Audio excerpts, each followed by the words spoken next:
What's up guys, I'm Joe from Big Bite and welcome to Big Bite Reviews.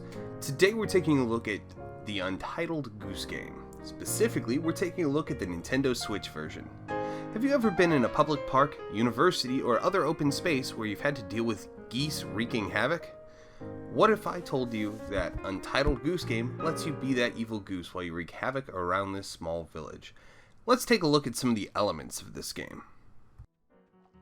The graphics are honestly pretty smooth. It's got a nice simple cartoony vibe that I think fits this game well. The visual cues are fairly self-explanatory and the reactions of the townsfolk are also pretty priceless. Normally we like to talk about story content, but there really isn't much of a story to this game. It's somewhat linear in its progression, but it's not like there's a plot to tie this all together. With that being said, in an immersive goose experience, we're not really quite sure how much that all matters. Story or not, the game progressed and we were roped in. Pacing in this game is really dependent on how quickly you can figure out the puzzles. With many of them being somewhat abstract, if you're playing without any sort of walkthrough or guide, it could take you several hours.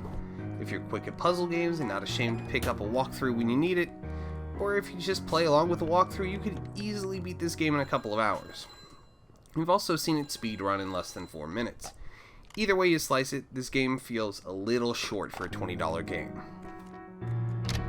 Where this game shines is in the gameplay. The puzzles, while challenging, can lend to quite intuitive gameplay. It's often easy to figure out what items can be manipulated.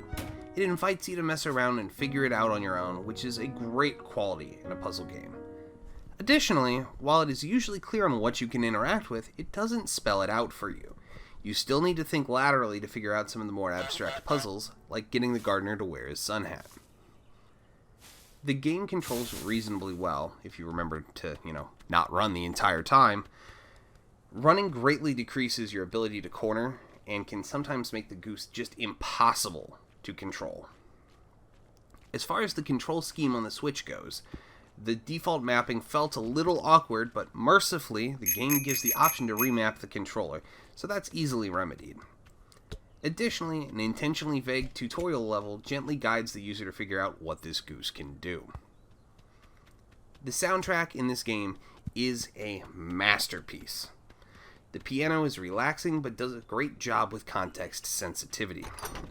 It almost feels like a pianist is sitting next to you, playing what is on your screen the entire time. Pretty cool. Sound effects are on point as well, and fit really well with the cartoonish look of the game. The low level of replayability and weak post-game leaves quite a bit to be desired, especially given how short the base game is. It does show you challenges that you've already completed as you redo them, after you've refreshed or reloaded the game, so that you can try to find other ways to do the same challenges. The best idea we've heard is to play this with your friends and come up with other fun ways to mess with the humans. Now, from a completeness standpoint, this game feels a little incomplete. It's short, only a task in the post-game ties these levels together with each other, and there doesn't seem to be any announced plans for DLC to make this a longer game. With that being said, the early support seems to look pretty good. At the time of this writing, the game has only been out for a few days, so we haven't seen any patches yet, but there's an active subreddit, a working website, and a support email that's awesome. We emailed them with a question about something we thought might be a bug, and it got back to us in literally 9 minutes. So we'll say that's a good sign. What often sells a game for us is its uniqueness. This is a pretty unique concept with few peers on the market.